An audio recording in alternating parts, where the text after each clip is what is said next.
Assalamualaikum warahmatullahi wabarakatuh.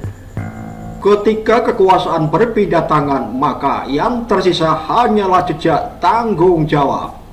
Dan malam itu di Kartanegara 4, dua tokoh besar bangsa ini duduk berhadapan. Yang satu Presiden aktif Prabowo Subianto, yang satu lagi mantan presiden yang kini dikepung isu paling panas, ijazah palsu, oligarki, dan jejak korupsi yang mulai disapu angin perubahan.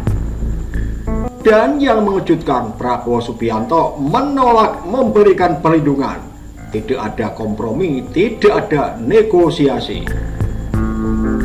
Pertanyaannya, mengapa Prabowo memilih untuk menolak melindungi Jokowi dan Gibran? Apakah ini soal moral, politik, atau pesan keras untuk semua penguasa yang lupa batas kekuasaannya? Pertemuan di Kartanegara 4 pada 4 Oktober 2025 itu bukan sekedar silaturahmi politik biasa.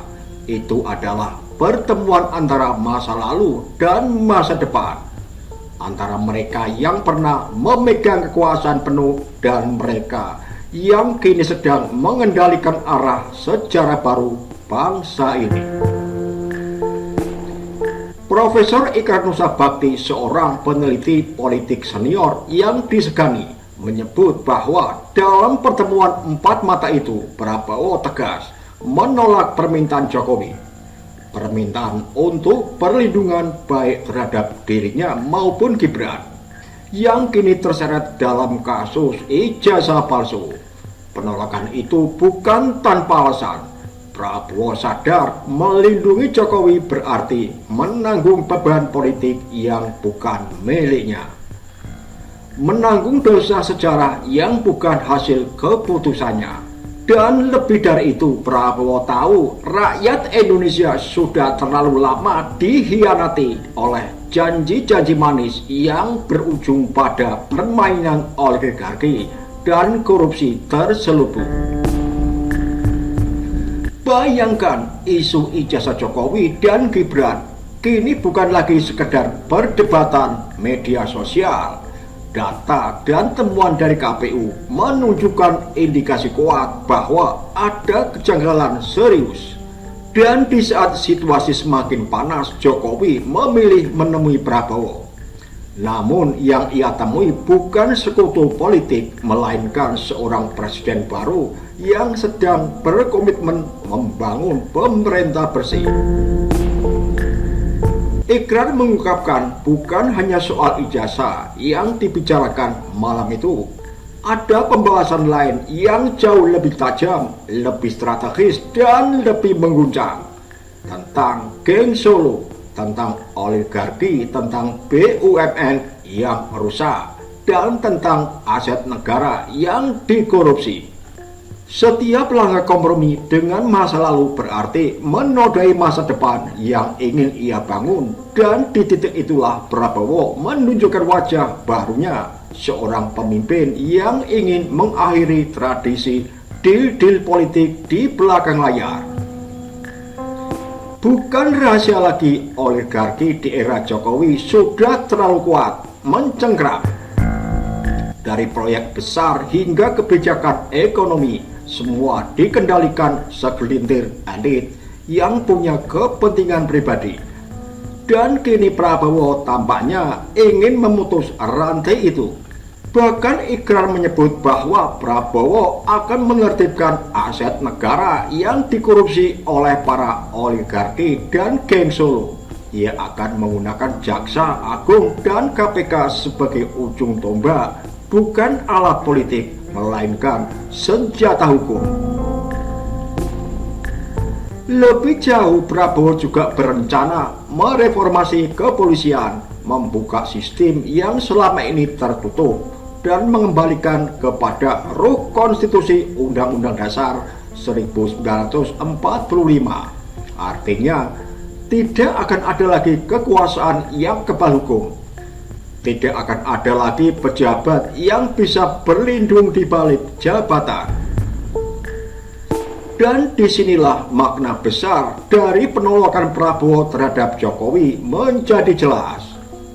Ini bukan sekedar menolak permintaan pribadi, ini adalah deklarasi moral. Prabowo tidak ingin pemerintahan barunya terseret ke dalam kubangan masalah lama. Ia tidak ingin masa depan Indonesia digadaikan demi menjaga citra masa lalu. Keputusan itu memang keras, tapi begitulah politik dalam bentuk paling jujurnya, di mana kepentingan bangsa harus berdiri di atas kepentingan pribadi. Kini Jokowi disebut-sebut ketar-ketir, wajar saja sebab jika Prabowo benar-benar menempati janjinya untuk menegakkan pemerintahan yang bersih, maka tidak ada lagi tempat berlindung bagi mereka yang bermain di balik layar. Dan ketika Prabowo mulai menertibkan BUMN, membersihkan oligarki, serta membuka kembali kasus-kasus mega korupsi, bukan tidak mungkin banyak nama besar akan tumbang. Inilah era baru politik Indonesia, era di mana kekuasaan tidak lagi menjadi tameng, tapi ujian moral. Era di mana Prabowo berani memutus tali lama demi menegakkan masa depan yang bersih. Dan pesan itu bukan hanya untuk Jokowi, tapi untuk seluruh elit politik Indonesia yang selama ini berpikir bahwa kekuasaan bisa melindungi dari kebenaran. Kali ini Prabowo ingin menunjukkan bahwa politik bisa berwajah bersih asal berani berkata tidak. Penolakan Prabowo Subianto terhadap Jokowi bukan sekedar keputusan politik, tapi pernyataan arah pemerintahan. Ia sedang membangun garis batas antara era lama dan era baru, antara politik kompromi dan politik integritas. Namun pertanyaannya sekarang, apakah Prabowo benar-benar bisa melawan kekuatan oligarki yang sudah menancap begitu dalam? Apakah ia akan tetap teguh ketika tekanan mulai datang dari berbagai arah, dari ekonomi, media, bahkan dari internal kabinetnya sendiri? Rakyat tentu berharap ini bukan sekedar drama politik, tapi langkah nyata menuju pemerintahan bersih. Karena rakyat sudah lelah melihat hukum dipermainkan, lelah melihat keadilan dikalahkan oleh kepentingan. Jika Prabowo konsisten, maka sejarah akan mencatatnya sebagai presiden yang mengakhiri era kegelapan politik transaksional. Namun jika tidak, ia akan jatuh ke dalam jebakan yang sama, menjadi kegiatan dari sistem yang dulu ia lawan. Dan satu hal yang pasti, rakyat kini sedang menonton dengan mata terbuka, dengan harapan bahwa kali ini kekuasaan tidak lagi digunakan untuk melindungi diri, melainkan untuk menegakkan kebenaran. Wassalamualaikum warahmatullahi wabarakatuh.